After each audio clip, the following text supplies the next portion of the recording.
A full crowd tonight. We're playing host to a communications class from MUN. Let me see a show of hands here. How many of you, before coming tonight, have heard about Toastmasters? You have a little idea of what Toastmasters does? Okay, that's good. Toastmasters, did you know that Toastmasters is over 100 years old? Last year, Toastmasters celebrated its 100th anniversary in 2014. Toastmasters was originally founded in 1924 in Santa Ana, California, by a gentleman named Ralph C. Smidley. Today, Toastmasters has grown. Toastmasters, according to last year's statistics, counts 313,000 people around the world as individual members. Of those members are part of 14,000 clubs, spanning 126 different countries around the world. So Toastmasters International is truly an international organization. What's the purpose of this organization? Why would you want to be a Toastmaster? Toastmaster mission is to provide an environment that's supportive and positive so that our members can learn communication skills. How are you doing tonight? Pretty good. Thank you for coming. Thank you. Welcome. Thank you. Thank you for coming to Toastmasters. Communication. Also, leadership skills. Forward over there yonder, jolly chaps. Why, yes, sir. Tally ho! Now, only if it was that simple. So, leadership skills. Together, why do you want to develop these skill sets, communication and leadership? We want to develop them because our members, when they develop these skill sets, they become more self-confident. It grows your self-confidence. It also provides for personal growth, which I think is really the main point to all of this. We want to grow personally, we want to grow ourselves as individuals, and Toastmasters provides that kind of an environment where people are positive, we are supportive, and we allow people to step out a little bit, to get uncomfortable, to do things which you're not necessarily want to do. But that's where the growth comes in. That's why we're Toastmasters. And that's the mission of all the clubs, the 14,000 clubs around the world. Now we've got a lot of new faces. This is the part of the meeting where the president goes around and usually asks for our guests to stand up, introduce themselves, and tell us why you came to Toastmasters. But you're all part of a larger class. So if I could have Jane, your spokes teacher, tell us, Jane, why did you want to bring your class to Toastmasters? Oh, It's a little short. Thank you for giving us a chance to speak. I bring my class to Toastmasters every year because I find it's a wonderful opportunity for the students to see other people who are trying to develop their communication skills. Monty was one of my students some years ago, and it's just a great opportunity for all of us to grow together. Thank you, Jane. Now, at the end of the meeting, we'll go around and get some more individual reactions from the students. But before I take up too much more time, we need to move our meeting on. We are on a time schedule. Allow me to introduce our Toastmaster and host of the evening, Louis Carrillo.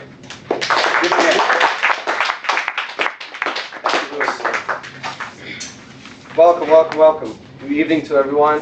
It's always a pleasure to be here. Another evening for hone our public speaking skills in an environment that is so conducive to such a thing. So thank you very much for all of you coming here. Fellow Toastmasters, guests, viewers at home. The theme of this evening is all you need is love, but a little chocolate now and then does not hurt.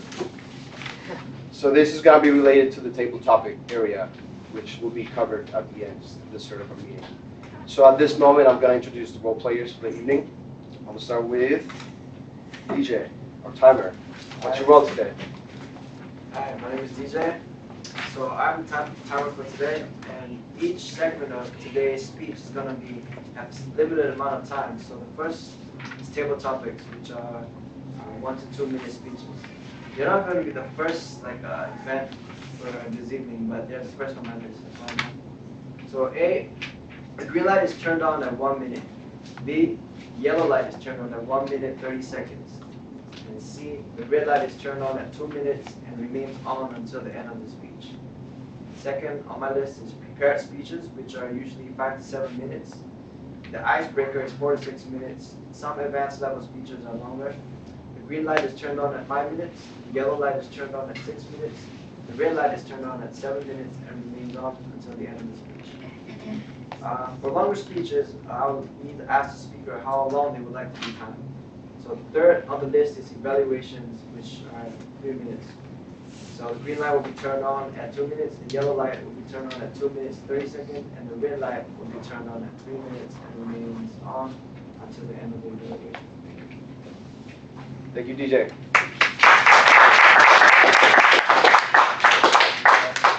Sandy's going to be our grammarian this evening. Sandy, do you mind telling us what your goal is this evening?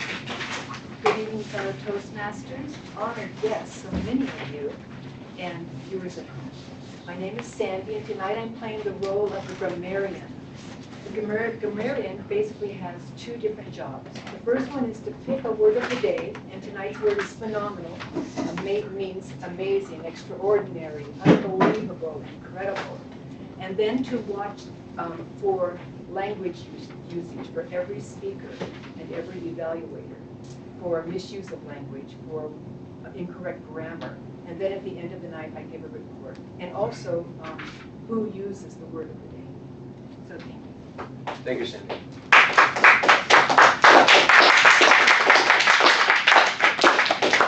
Prana is going to be our counter this evening. Prana, you want to tell us your name? Hello, Toastmasters and guests. Tonight I'm playing the role of the odd counter. So that's my responsibility is to count any filler words or any ums, ands, so's, false starts, tongue clicks, and anything that you say instead of saying what you're wanting to say.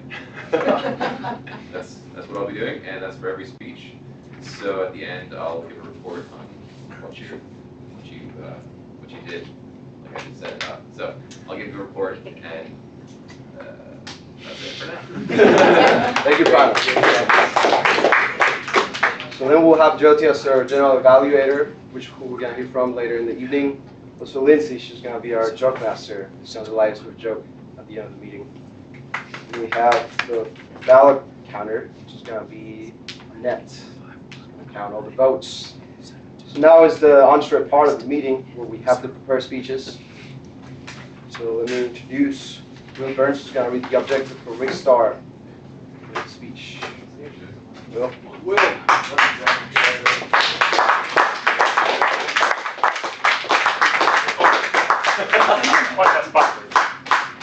One thing you notice in our meetings is that we clap a lot. This is part of that, building that positive environment for our members. It's my pleasure to introduce our first speaker, Rick Starr. Rick has been a member of Golden Speakers and the Toastmasters International since 2013. He is also a charter member of the Cambridge Tech Masters Corporate Toastmasters Club. The Leadership Excellence Series is a set of presentations addressing the subject of leadership. Members will learn the skills they need to be successful leaders inside and outside of Toastmasters. These presentations are designed to be given by club members to club members. Rick's presentation is from the Leadership Excellence Series entitled Motivating People.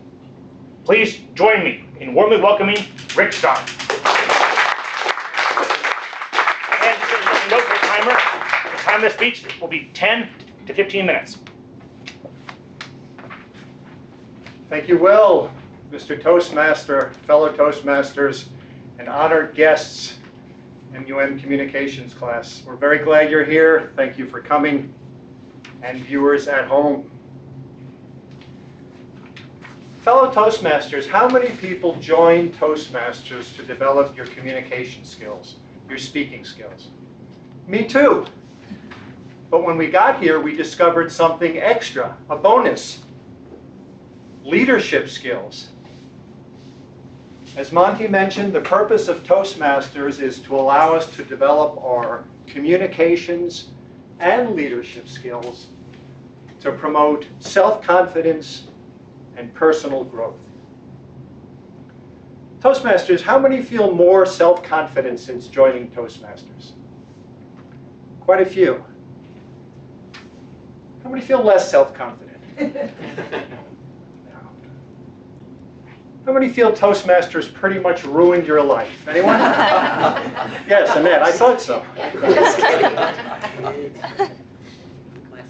So as Will mentioned, the Leadership Excellence Series is a series of speeches prepared by Toastmasters to be given by a Toastmaster to the club to develop our leadership skills.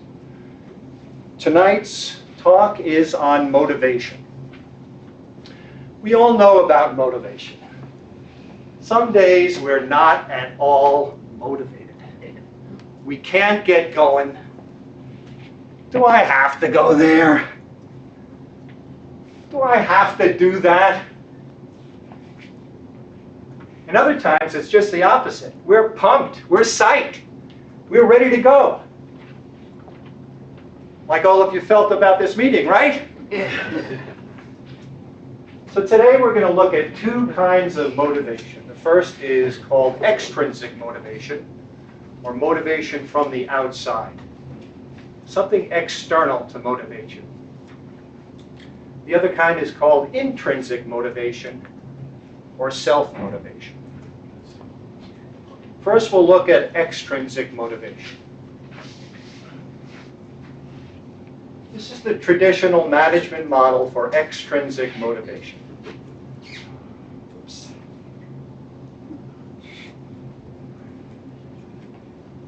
Carrot and the stick. Reward and punishment. Now these days we don't use punishment too much to motivate people. It doesn't really get the right results. It's also kind of against the law. But even in the workplace, sometimes there's the implied threat, which is used as motivation. Has anybody seen the movie Glengarry, Glen Ross? A couple of people. In this movie, Alec Baldwin is giving him a speech to motivate salesmen. And he says there's a sales contest. First prize is a new Cadillac. Second prize is a set of steak knives. Third prize, you're all fired. Now that's the stick. That's the negative motivation. But like I said, we don't really use it too much. Sometimes people, I guess if you have a horrible boss, you're threatened with being fired. But there's kind of an implied threat, especially in today's economy where business goes up, business goes down. And there is the threat of being laid off and losing your job, being on the unemployment line. So that's kind of an implied threat. This is kind of an aside, but it's interesting how we've used euphemisms to kind of soften the blow of a pretty devastating experience of going into your boss's office and saying you're being laid off, you no longer have a job. So it was called layoffs, and then for a while it was called downsizing. The company was too big, so it's downsized. But that word is like downer, man. You're bringing me down. It's so depressing. So then we came up with another word, right-sizing. The company was wrong, and now it's right. Getting rid of all those people just feels right, doesn't it? God's in his heaven and all's right with the world. And the latest word, the latest euphemism is happy-sizing.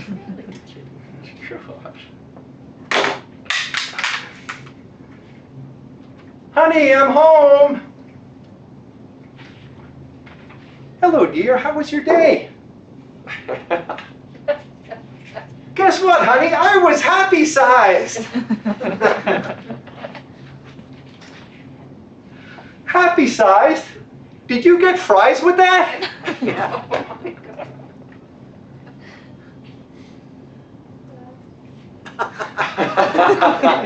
As we talked about, punishment is not the best way to motivate people. So let's look at the other end of the donkey, rewards. Typically, if we want to motivate people, we offer them something positive. We offer them an award. We give them credit for a job well done. Best speaker. Employee of the month. Salesperson of the quarter. Another thing we use to motivate is money. Who doesn't like money? An incentive, a bonus, a raise. The ultimate is a promotion, a combination of recognition and more money. These are kind of the traditional ways of extrinsic motivation, offering a reward. So we've looked at extrinsic motivation, we've looked at punishment, don't do it, we've looked at rewards. One more thing I'd like to say about extrinsic motivation. It doesn't work. It's good to give people rewards for a job well done. Everyone needs money and wants more money. But in today's world, today's jobs, extrinsic motivation doesn't work. And in fact, it could bring the opposite results. Let's look at why. Let's look at work. Let's talk about two kinds of work. One is routine work, also known as algorithmic work. And the other is creative work, also known as heuristic work. Routine work is just that. It's routine. It's called algorithmic because there's an algorithm or a formula or steps to complete the task. If you have a task, you complete these steps, 1, 2, 3, and the task is done.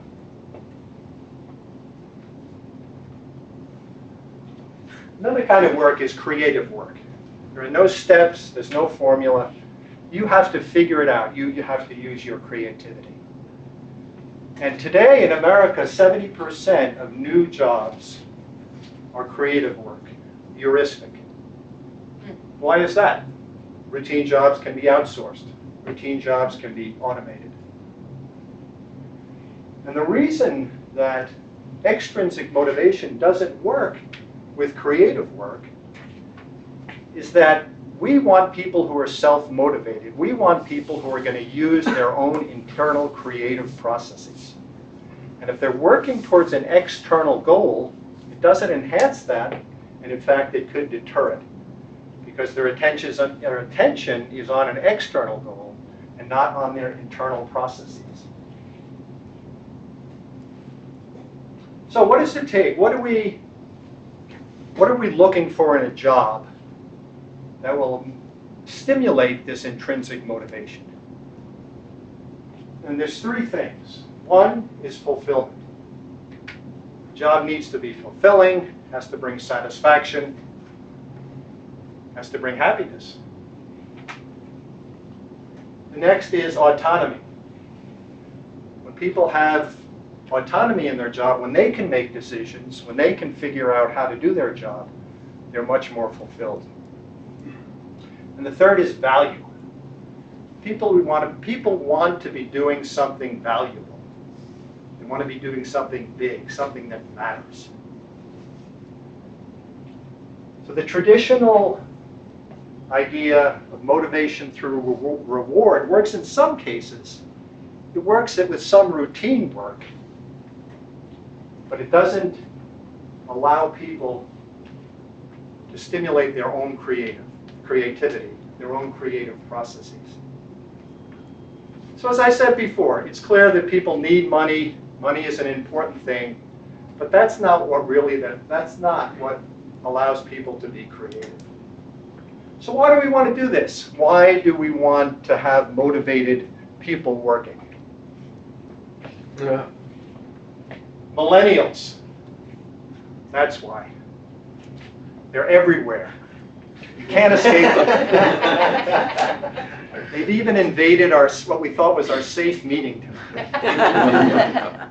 So let me ask the 1 or 2 millennials that are here, the characteristics of the job that I described.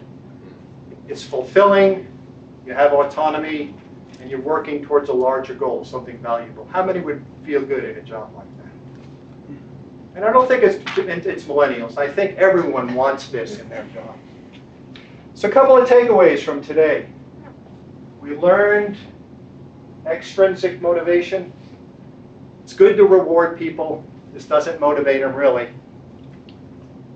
And we found that for creative people, and almost all jobs these days are creative or knowledge jobs, you have to have conditions, you have to have a job that'll naturally allow people to be creative, because creativity comes from within. Mr. Toastmaster.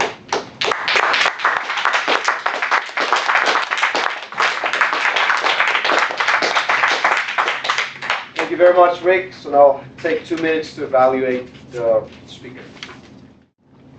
And we're back. So after a phenomenal speech for Rick Starr, I'm going to introduce Diane to read the objectives for Luke's speech.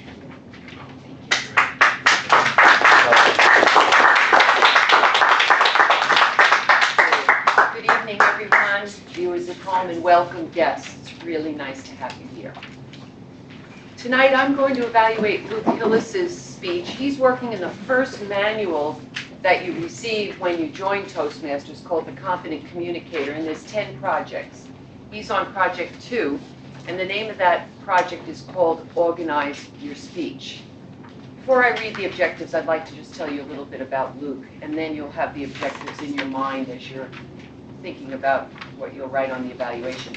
So Luke Hillis is in the MBA program at Maharishi University of Management. He graduated from MUM with a bachelor's in media and communications. He has taught tennis for Maharishi School, performed magic for years, and is a passionate member of society. Fantastic. The objectives for Project 2, Organize Your Speech, are the following. Select an appropriate outline which allows listeners to easily follow and understand your speech. Second objective, make your message clear with supporting material directly contributing to that message. And use appropriate transitions when moving from one idea to another. And finally, create a strong opening and conclusion. The title of Lucas. Wow, I'm married to a Lewis, I have a son named Lucas, and I'm introducing Luke. Sorry about that. The title of Luke Hillis's speech is A Breakthrough in Sleep. A Breakthrough in Sleep. Luke.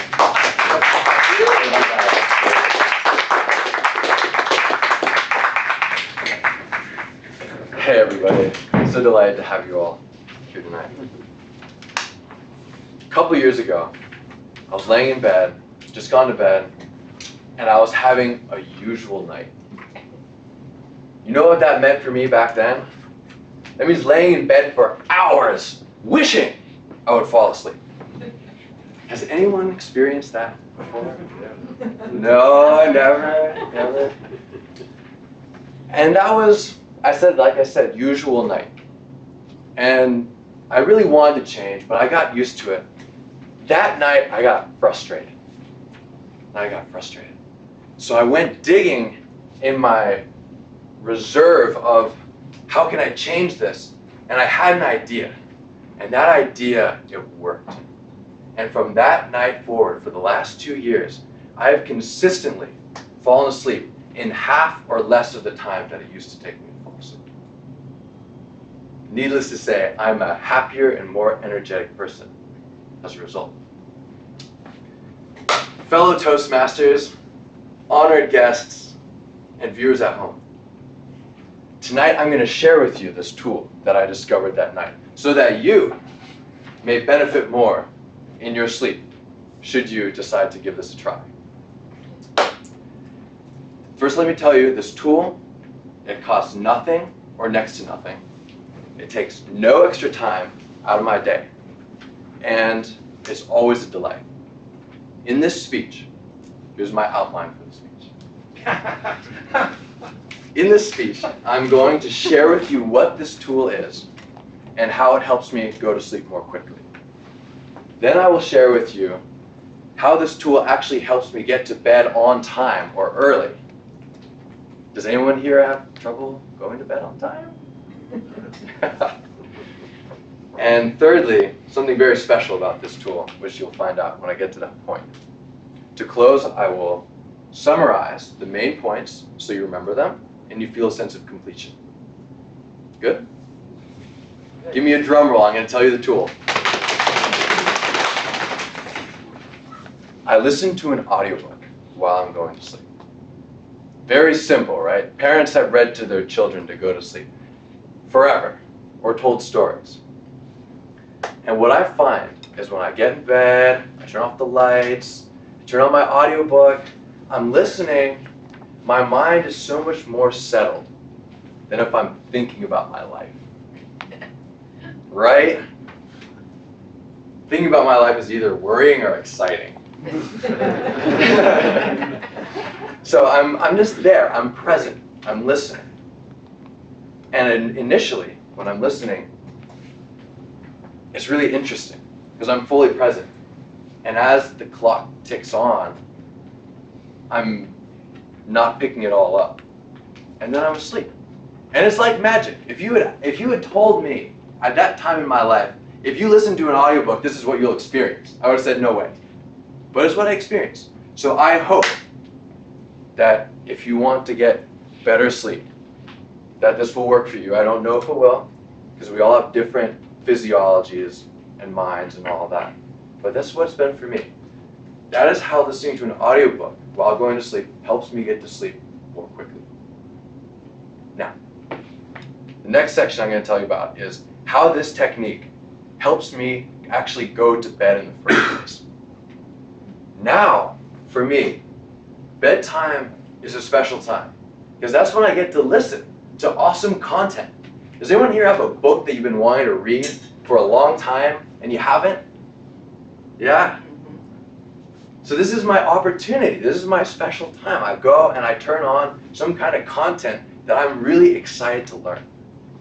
So I'm eager to go to bed. I'll stop what I'm doing. Bedtime is no longer a burden, but instead an opportunity. That's my time. That's my time. That's how listening to an audiobook while going to sleep helps me get to bed on time. Now the third point I want to share with you is that through using this technique, primarily as a tool to get to sleep on time, I have listened to over 20 audiobooks in the last 2 years. All kinds of awesome stuff. Just think, what are all the things you want to learn about? What is it? Like psychology, or you want to learn about leadership? That's what I like to learn about. Do you want to learn about, gosh, someone name something that you'd love to learn about. Walter Russell. Walter Russell. If you want to learn about Walter Russell, this is your chance. And then someone else name something. What do you want to learn about? Goats. Goats. You want to learn about goats? This is your chance. One more. Backyard chickens. Backyard chickens. Did Walter Russell have goats and backyard chickens? I think he did. Really? So, as a side benefit of helping myself get to sleep on time, I've done all this awesome reading. This is the third big value of this tool for me. Now, to bring this to completion, the main points that I want you to remember is that listening to an audiobook may help you go to sleep more quickly at night. Second point I want you to remember is that listening to an audiobook while you're going to sleep may be such an enjoyable process that you are eager to stop what you are doing and go to bed on time. And the third point to remember is that this technique will not only potentially help you go to sleep more quickly, but is an opportunity to do extra learning that you want to do without taking any extra time out of your day. Thank you, everybody. May you sleep with deep peace.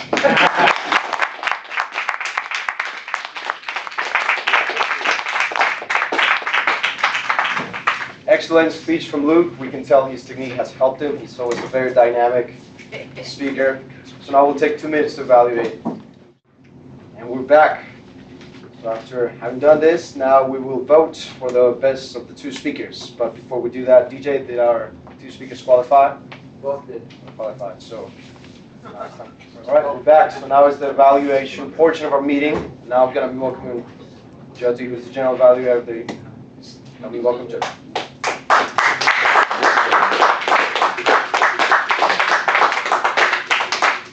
Hello, Toastmasters and so many guests and viewers at home. This is the evaluation section where we evaluate the speakers. My role is to call upon the evaluators. They evaluate the speakers, and then again my role is to evaluate the evaluators. That will come later in the meeting. So let me call Will Burns to evaluate Rick Starr's speech. Let's welcome Will Burns.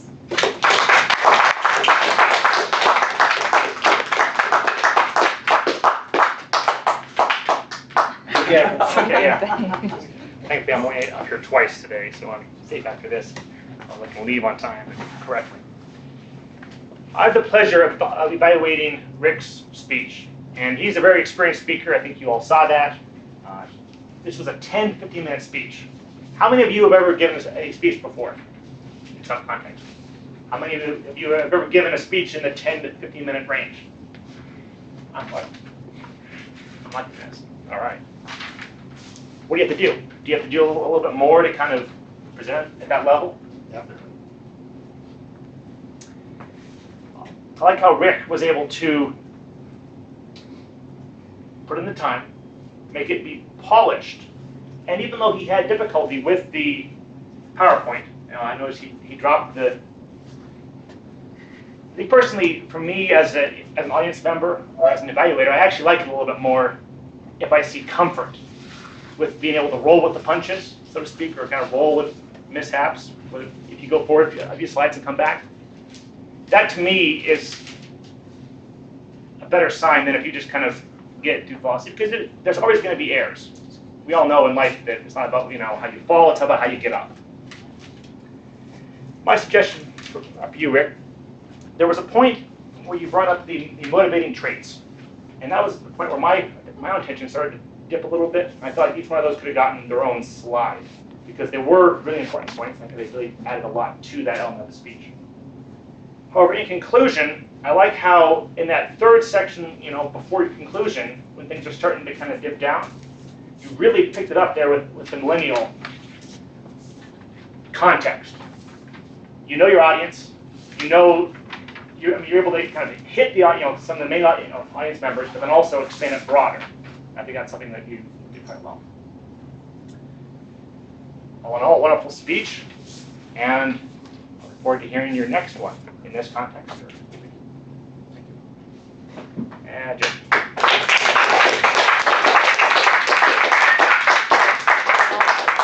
Thank you, Will. Our next evaluator is Diane Dambon. She is evaluating our second speaker, Luke Hillis. Sorry.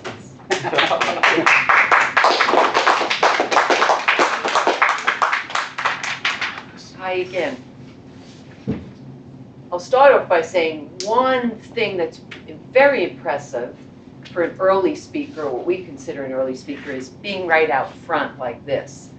Most of us, a lot of us, spend time in the early days behind here, a little more inhibited.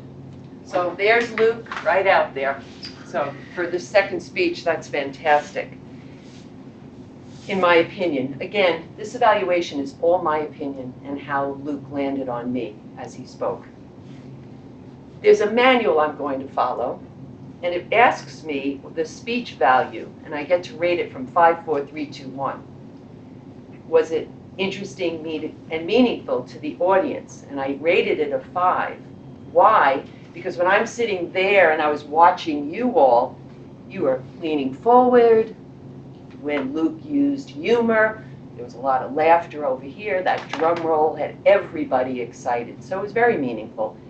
And I honestly with this town, with the stores, with sleep remedies, rub your feet with oil, take blissful sleep, deep rest. I think he definitely had a meaningful topic for this group.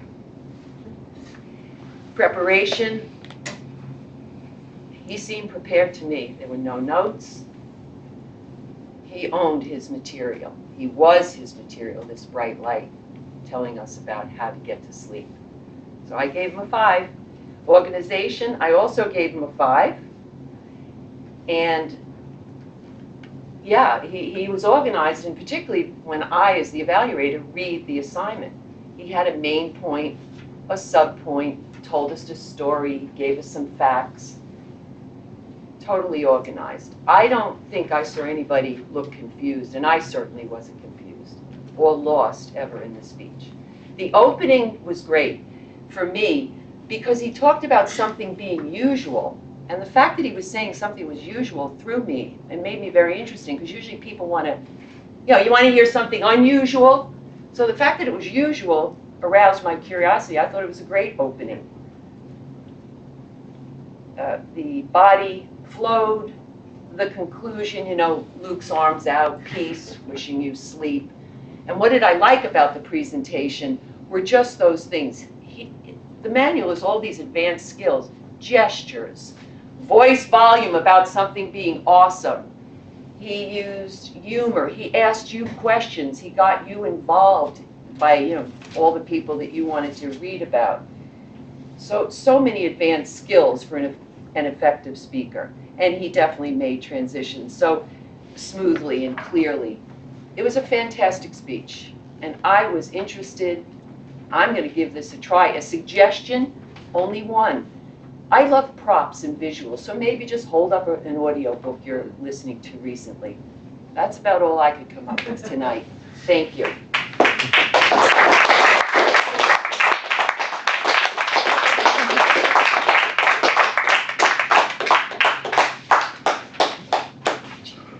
Now this is our table topic section. Monty Congan will be our table topic master tonight. Thank you, Jody.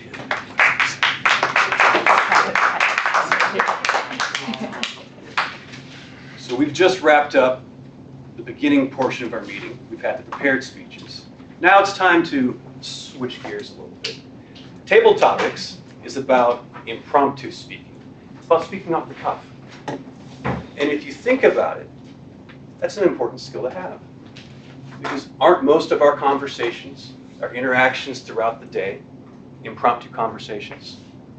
Hanging out with friends, in the dorm room, sitting down at a table and having dinner. Table topics. This is how table topics works. This is where we get the audience participation. I'm going to ask for volunteers. There's different ways to do it, but tonight, I have a bag with 8 topics on it that are related to the theme of the meeting, which is Valentine's Day. Love it or hate it, there it is. The volunteer is going to come up, they're going to reach into that bag and draw out a topic. It'll be on a piece of paper, they're going to unfold it, and they're going to read it aloud to the rest of the audience. After they do that, they're going to shake my hand, and I'm going to tell them, you have 30 seconds to collect your thoughts before you begin to speak. It's recommended, you don't have to. You can jump right in. But usually we try to be, even with impromptu speaking, we try to have some structure. Think about how you're going to open it. Think about how you're going to conclude it. Then you're going to speak for at least 1 minute. When you hit 1 minute, the light's going to turn green. Our timer is going to hit the green button for us. You can continue talking all the way up to 2 minutes. At 2 minutes, the light's going to turn red, and you've got 30 seconds to wrap it up. He'll blink it for us like the good DJ that he is. Can I get a volunteer to come up? This is open to all guests, all members. Oh. Do it. We'll go here. First brave soul.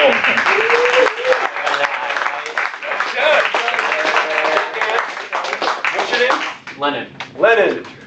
Reach into the bag of love, Lennon.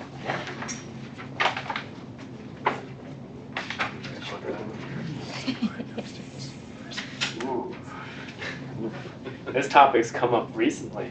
So the that Lennon got was 50 Shades of Blank. Now you can do anything with this. You can fill it in however you want. You don't have to talk about what it is. You can talk about shades of red, shades of gray. Awesome. Thank you. Thanks, Lennon. Absolutely.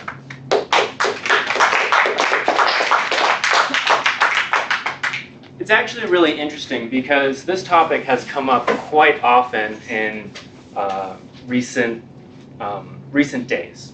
One of the reasons that it's come up is because the 50 Shades of Grey represents a relationship that, well, I don't know if many of you know, but it's a book, and it represents a relationship in which the main character actually gets into a codependent relationship, in which there's, a lot of people have actually really liked this book. Now, this book, though, from one side of the fence, is seen as being very, well, now the words are losing within my mind, but as seen as being very popular within, especially within the female community. However, though, as someone who represents some of the more outskirts of that same community, it is actually seen as being a detriment to this community. This is the more eccentric side of the relationship community, and these are people who tend to do the D/S or the BDSM. And now this actually aspect of the community, it's all based around consent.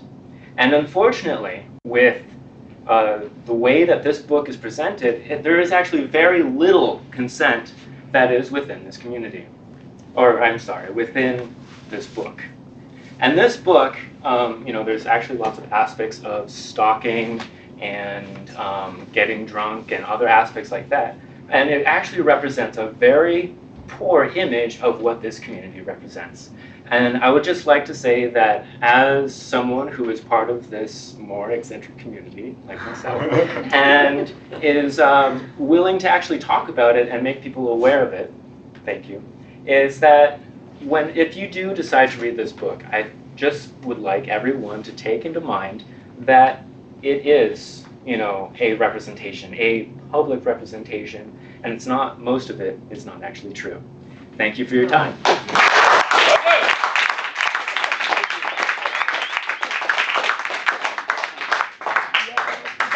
No, I actually included that topic as more of a joke topic. That's why I put the blank.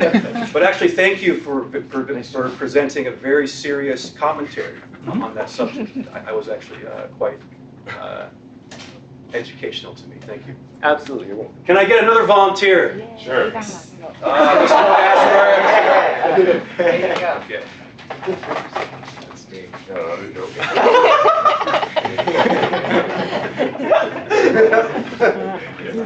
You gonna read it aloud? I will. And what is your name, please? My name is Casper. Casper Young. Love at first sight, yay or nay?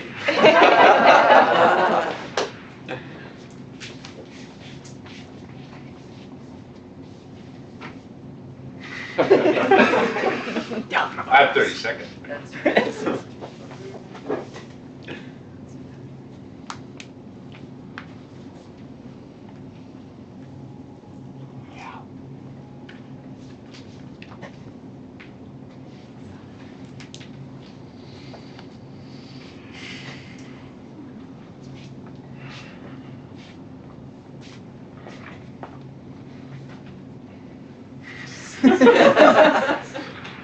Thank you all for being here.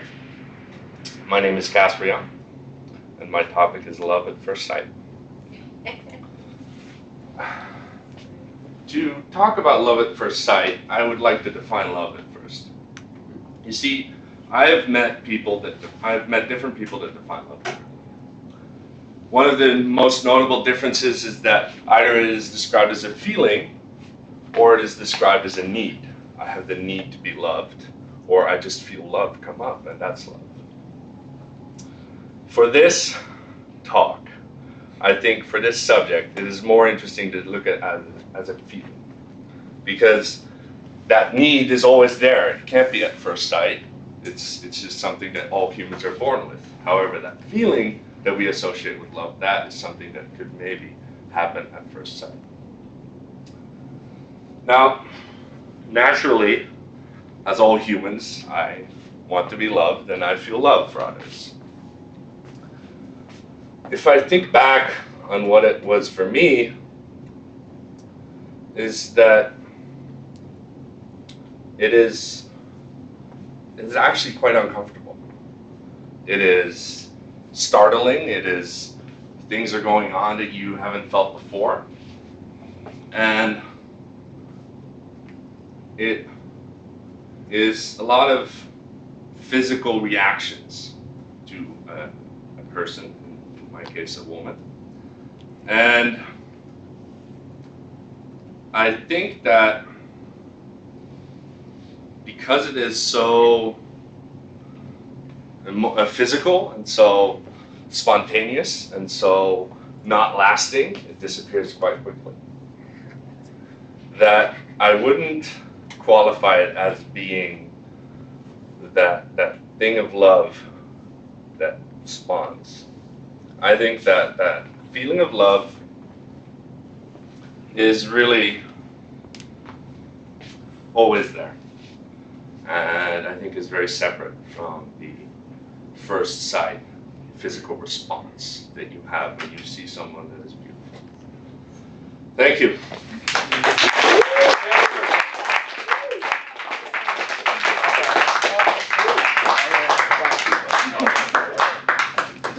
Any other volunteers?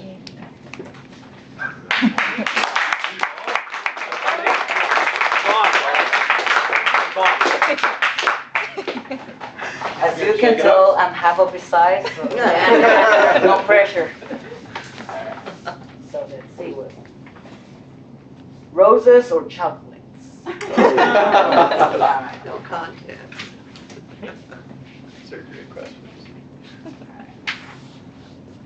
Hello everyone, good evening. My name is Ivan Garcia. And I'm not a salesperson. I don't know my own company. But I have the ethos based on my experience with love to recommend you. What should you get for Valentine's? It's coming up. 4 days and counting down. Chocolates or roses? That's the $1 million question. But don't you worry, I will assist you. It all depends. I would like to say it all depends on the person, the way she looks, the way she acts, the relationship. But let me tell you, it all depends on your wallet. Let me tell you, ladies and gentlemen, in case you haven't noticed, let's look to the right. It is Fairfield, Iowa. It's cold. Roses are more expensive. They don't cultivate. But chocolates have a great range of prices, from Ferrero Rocher to Le Vautour. You know, it all depends on your budget. But okay, now that you have a counter and established your wallet and finances, let's move to the person, to the he or she you have entitled to you for that one day. You know, you never know. It all depends. If she's allergic, different. But people are allergic to roses too. So, okay, don't you worry. The key here is you close your eyes, you look at her. Don't you mention her weight, because she won't like the chocolates. So if you are not sure if your person lies within an over chubby weight, don't you go for the chocolates, go for the roses. And since I have 30 seconds left, I will advise you to always follow your heart. Thank you very much.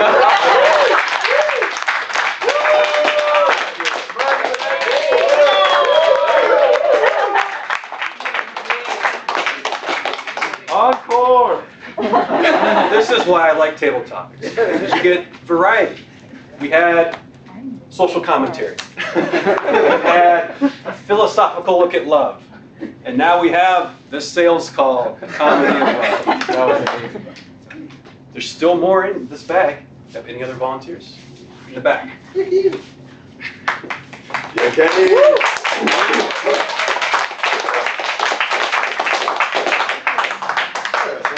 Hello. What's your name? Kenny. Kenny. Now reach into the bag of love. There's actually a class that's where this Bag of love. What do you tell me? Tell us what you think would be the perfect Valentine's Day escape for the single bachelors and bachelorette.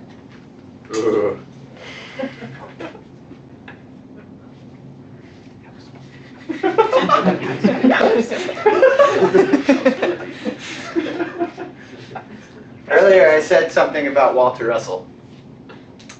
And just to let you know, that guy was awesome. So he did something for his girlfriend none of y'all have ever done.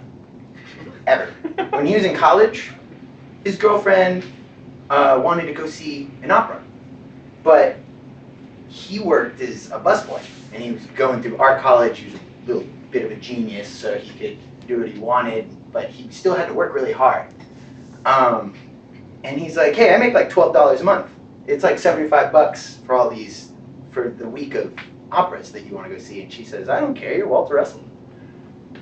And he says, oh yeah, you're right, all right. So he goes out to get these tickets. No money in his pocket. He just is completely confident he's going to be able to get these tickets. There's nothing in his mind at all telling him he will not have these tickets. He has a line that's like 2 blocks long. Some crazy something in New York, you know, stuff you see in movies. And he stands in that line. He's standing in that line hours and hours. Still has no money in his pocket. Nothing. Then, when he's like within eyeshot of the ticket booth, a man goes, excuse me, sir, would you mind if I cut you in line so that I can get where I'm going faster? I'll pay you. And right there, he just takes up that opportunity. We were talking about that earlier, being able to talk, take up opportunities. Walter Russell goes, I'll do one better for you. Give me your name and give me your address, and I will deliver your ticket for you. And he's like, all right, yeah, here. There you go. Here's my money, a little bit extra. Then the guy behind him sees that happen. He's like, yeah, here, man. There you go. People all in front of him. He's just walking up to the ticket booth, like collecting people's money. He made $125 that day and got his tickets for him and his girlfriend. That was $150 worth of tickets. So what's the lesson to be learned? You can do anything if you really believe you can.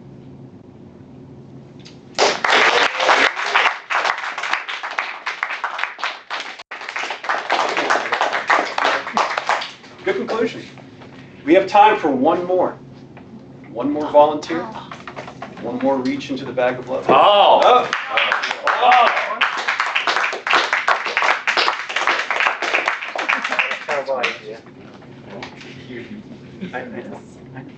Go back to your seat.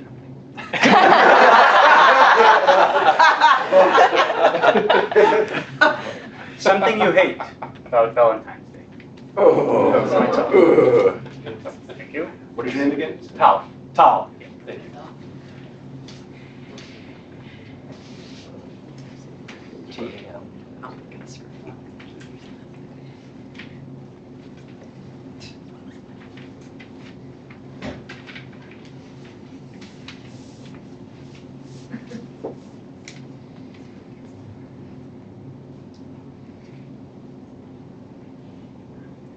Okay, so I'm very, very happy to speak with you today. And I think Valentine's Day is something that some of us don't feel very comfortable. Some of us feel that on Valentine's Day, we are expected to do something, expected to behave in a certain way, fulfill some certain expectations from us. I wouldn't say that is something that I hate about Valentine's, but it certainly is something that on many occasions made me and many of my friends feel uncomfortable. I think that Valentine's Day being all about love, all about being happy, all about caring and cherishing our relationships should not be something that we feel uncomfortable with. On that specific day, we should feel the ability to cherish whatever we have. If it's a good relationship, if it's a relationship that is only building up, and even if we're alone, even if we are enjoying our own company for whatever reason, we should not feel guilty because we were alone or because we don't have something that maybe someone expects us to have. If we are in a relationship, the difficulty comes from what, as Ivan very beautifully said before me, we don't really know, we don't really have the tools sometimes to properly evaluate what it is that we should buy for our partner or friend or whoever it is we want to buy something for. And when we think about it, what we really want to have, what we really want to achieve, especially on Valentine's Day, is to have that opportunity of making someone else happy. And if in that process of trying to reach someone's heart, we found ourselves straining, feeling uncomfortable, then to a great extent it's against the point. So I think on Valentine's Day, just be happy with someone and find those simple things that you enjoy. And so you don't have to hate Valentine's. It's apparently I do. So thank you.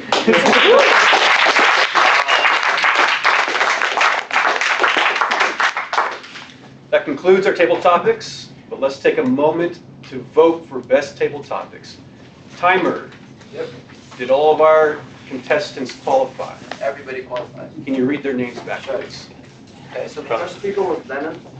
He spoke for 2 minutes and 19 seconds. The second was Casper Young, 2 minutes and 25 seconds. Third was Ivan, 2 minutes and 15 seconds. And followed by Kenny, 2 minutes and 17 seconds. And then we finished off with Tao, 2 minutes and 25 seconds. Great. Let's take a minute to vote. And the voting is done. Now to welcome up Diane once again. She's going to be our table topics evaluator. She's doing double duty. Diane. Okay, thank you so much.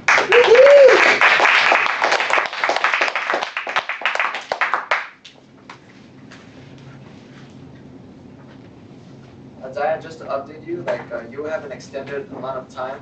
So the red light will only flash at 4 minutes, the yellow light will flash at 3 minutes, and the green light will flash at 2 minutes and 30 seconds. So you have 4 minutes and 30 seconds altogether. Thank you. Thank you. Good to know. Good evening again. Monty did a great job in the beginning of just acknowledging the different feelings and flavors of each of the speakers. So thanks for doing that. I'm not going to try to do anything but acknowledge that, and I hope you took that in. I'm going to just give a little compliment, a recommendation, and a compliment to all the speakers. So Lennon, with the 50 Shades of Blank. I didn't know where you'd go with it either, and I wasn't sure if it was a joke, but really what you radiated to me was a lot of confidence and a knowledge of, I've read the book, so I was like, you knew what you were talking about. And what sorry, I have to go back to my notes. Just this confidence and knowledge, this sense of knowledge. My only recommendation for you is we try when we're public speaking to not use jargon, because we can't make an assumption that everyone in the group understands. So when you used, I don't even know if I'm using the right letters, but the B, S, and the D, S, M, yep. It's jargon, and you're assuming everyone knows. So you have to be careful that in speaking with any topic, even MUM and MSAE, things like that. So, and then to finish with a compliment, there was a vulnerability about you that I appreciated sharing with you, that you were part of the community, I believe, and very factual, and some of this stuff isn't true. Great job, thank you. Thank you.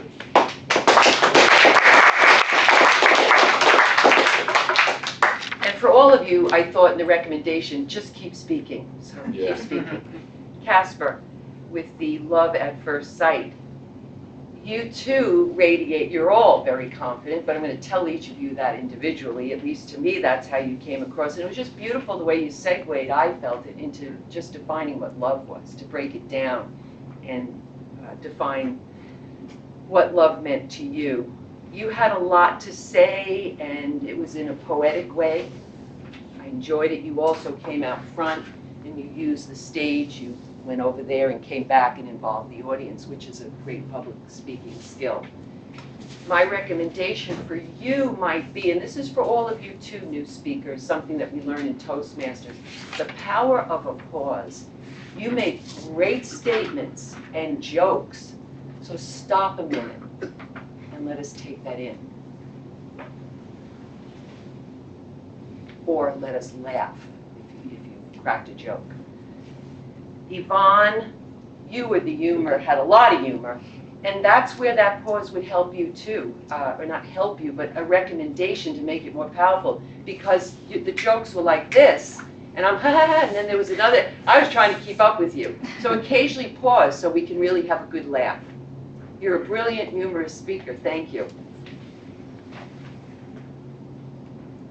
Kenny? Oh yeah, you did something great with this. You kept repeating through the speech, no one ever did, a few times. That's a powerful technique, to repeat kind of almost like a sound bite through the speech. It was very creative. You also created a curiosity in the beginning when you asked a question about, oh yeah, Walter Russell did something I don't think any of you ever did. I was right there with you. What did he do, that Walter Russell? And you definitely are a storyteller. And it was a great story. You had gestures, you had a moral. And I would say, with all the things I recommended to, somewhere in there, you can also change the volume. We can whisper, yell out something. Because that just keeps the audience with you. And Tal, oh, the hate about Valentine's Day. Wow, boy, in my opinion, you nailed it. It was fantastic because the discomfort, what a thing to bring up. I was wondering, I wonder what he'll say. And so many beautiful points. You have a very sincere voice. That's how it landed on me. Just, yeah, that profound, the wanting people to become such a beautiful message. And I would say the same when you had things about, in your profundity, I have to do this so quick, but let us be with that when you say something, just, uncomfortable, like that. So pauses are a great thing. Thank you so much, Tabletop Speakers.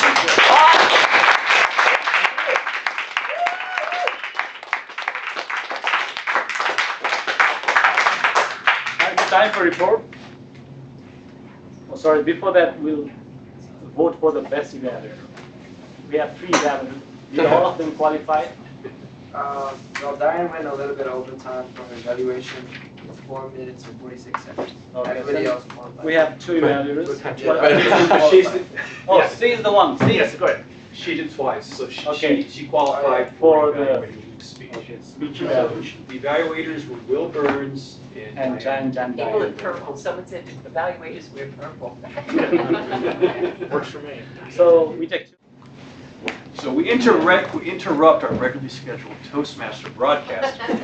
The class that is attending our meeting tonight has to leave early, but before they do, I just want to get some very quick feedback from some members of the class. Was there anything that you liked about the meeting? You want to stand up and let us know what we could do better? Anyone? All right, well, I'll go. Thank you guys for having us. It was truly wonderful. I feel that, if I had a ride here more often, I'd definitely be here and come and join you guys.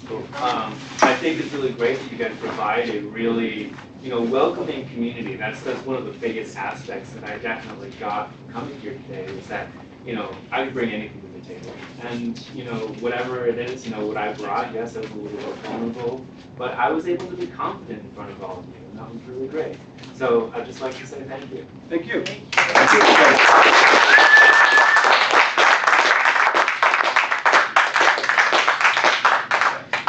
Any other comments from our guests tonight? Okay, well, we wish you well. You're welcome to stay. but if you have to carpool and leave, I want to give this table topics before they're done. Oh, yeah. oh, we should do that. What's the, what was the reward? I can announce that. Don't leave, don't leave.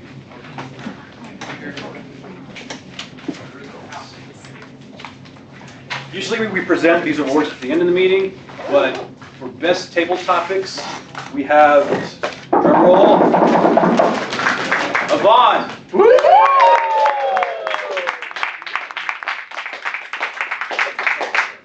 Congratulations, Yvonne. Give an acceptance speech. Set the crowd on fire. Thank you, Yvonne.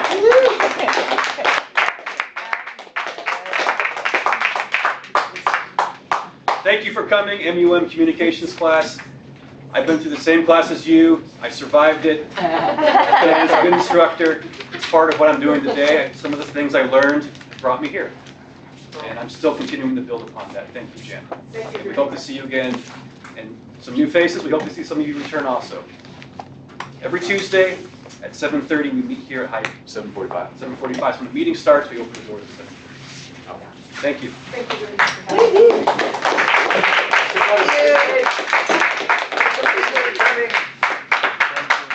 Y'all did great. Y'all showed us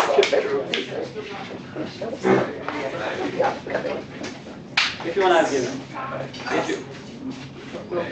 Really scheduled Toastmaster meeting. I'm going to welcome back up Jyoti Raj, our general evaluator. Jyoti.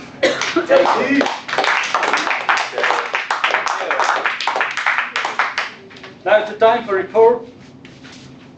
The first report is from our timer, DJ. Yeah. DJ, how did we do in time? On time. Okay. So starting with the first category on my list, which is table topics. Lennon, he clocked in at 2 minutes and 19 seconds. Casper Young, 2 minutes and 25 seconds. Ivan, 2 minutes and 15 seconds. Kenny, 2 minutes and 17 seconds. Tal, 2 minutes and 25 seconds. All time qualified. So main speeches for tonight, Big Star, he clocked in at 11 minutes and 20 seconds. And Luke Hill at 6 minutes and 32 seconds. So for table topics evaluator, Diane, she kind of went a little bit over time, but it's fine. She clocked in at 4 minutes and 46 seconds. And for speech evaluators, Will Burns at 2 minutes and 8 seconds, and Diane qualified at 3 minutes and 50 seconds. That's all. Thank you, DJ.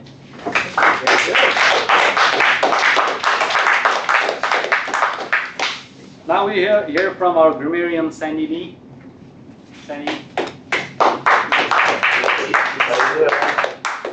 Tonight, I didn't hear any misuse of language, but I did hear, when Rick was giving his speech, he said, God's in heaven and all is right in the world, which was cool. And Luis used the word of the day, which was phenomenal. And I liked the bagging.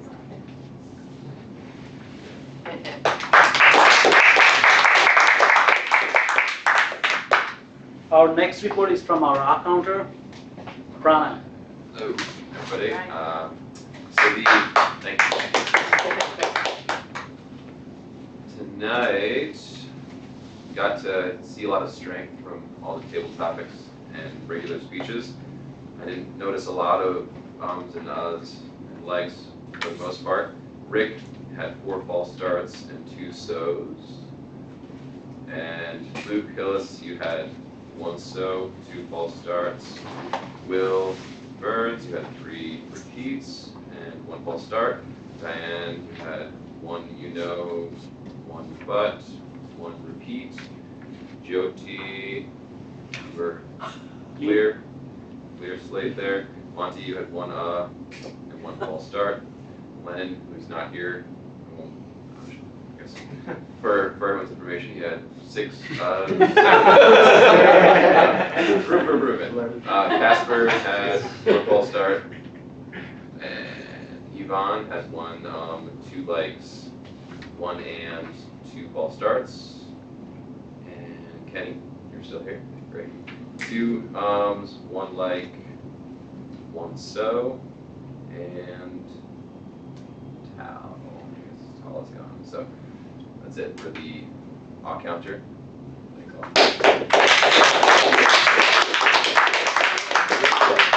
Ready to laugh? It's a time for a joke. from Lindsay.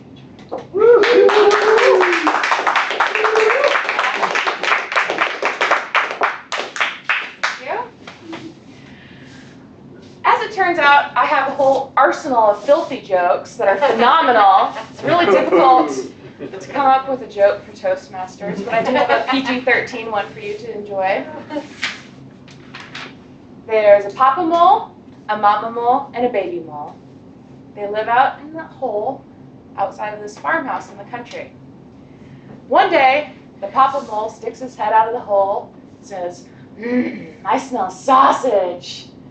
And then the mama mole sticks her head out and she says, I smell pancakes. And the baby mole's down there and he can't get out because the other two moles are in the way. And he's like, he tries to stick his head out. He's like, all I smell is molasses. Molasses.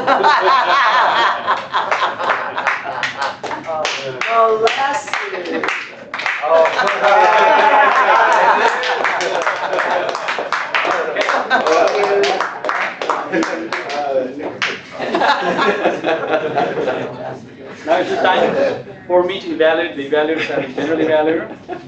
So I'll start with Will Burns, who evaluated Rick Star.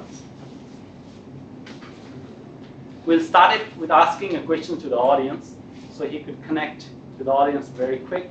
That was a very good technique when you speak in front of audience that connects you with the audience. That was a very good technique to start with. And you were very interactive throughout your evaluation. I like that very much. And you appreciated the speaker. You made some recommendations, and both ways were good. But the thing I noticed, two of the things you could have recommended him is one is about the pacing, because I saw a little bit of pacing. He had a very good gestures and very good body movements, but he was pacing much of the time, and there are some unnecessary pacing which he could reduce, and that one point you could have highlighted. And the other point was I was expecting some research and statistics supporting, backing his speech, but I didn't saw many of them that where those studies were done and what was the result and who were those participants, and I didn't see much about the research and the results. So if he had some research done on those motivational things and it was supported by this, that would be it was a fabulous speech, I know, but that would be more and more appropriate. In that was my recommendation to you. You have just looked at that. That was next is Dan Then Long. She was very interactive. She also asked so many questions during her speech, and she demonstrated how the speaker, performed his role, and he was just using all her body movements, like hiding behind the lectern and doing all the stuff. So it was really good. She appreciated the speaker. And one thing I noticed today is it isn't really different. She didn't only watch the speaker. She said she watched the audience. So she was evaluating the audience response to the speaker. So that's a very good technique I learned today. I never had that experience before. I don't remember anybody said that before to me, that watching to the audience will have that, you can know by audience how the audience is reacting on the speech, and your evaluation, you can do evaluation like that. You used the manual and you commented on the organization of his speech. The only thing I recommend is, because his second speech was mainly focused on organization, so you would have focused more on organization, because you said he had a very good organization, but I wanted to hear some more than what you said about the organization, because his whole speech was, concentrated on his project was, it was about organization. I forgot the name of the project. Organize your speech. Organize your speech. So that was only my recommendation. And about your table topic evaluation, you evaluated everybody. There were 6 speakers or 5 speakers. You evaluated everybody. You give recommendation to each and every speaker. It is very hard to do that, it's the most difficult task to be a table topic evaluator because you have 5, 6, 7 students to watch everybody. So it's a very tough job, and you have recommendation for each of them. You have good point for each of them, and it was really good evaluation. Thank you very much. With that, I would like to call upon our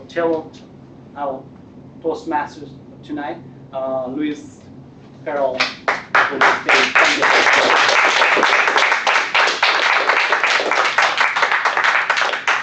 All right, so yeah, it's come the time of the meeting where we give out the awards, the rest of the awards anyway.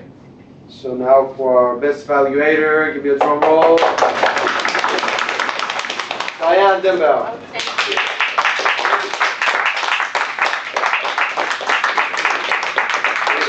This is for you. Thank you. Okay, so now for the best speaker, give me a drum roll. Good kill.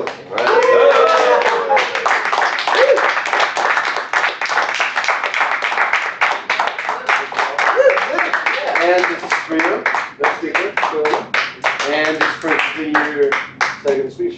Thank you very much.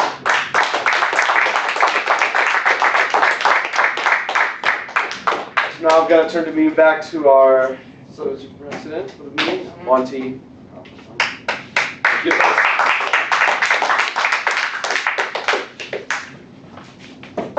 We're a little more sparse right now, but I still think we had a phenomenal meeting. Do any of our remaining guests that are here wish to make a comment about the meeting? Things they liked about the meeting, anything you learned? Yeah, sure. I learned so much. I can't even tell you. One thing that I thought was really cool, particularly about this evaluator right here, was he kind of, I forget what you asked me, but you asked me if I had ever made a 15-minute speech. And then you saw when I raised my hand that you could like talk to me. And it almost like opened up the dialogue, and it made me want to do that when I'm like having a speech. I want to like have somebody interact with me, because that's super cool. I thought that was really cool when you did that. And what else? Kind of like overloaded because this is so cool, and I'm like so happy to be here. And I'm gonna be buying the thing. I don't even know what it's called. I can't wait. And if anyone else in here hasn't, I feel better already. So I haven't even bought it yet. So I have to give it a shot. Yeah, that's it. Thank you.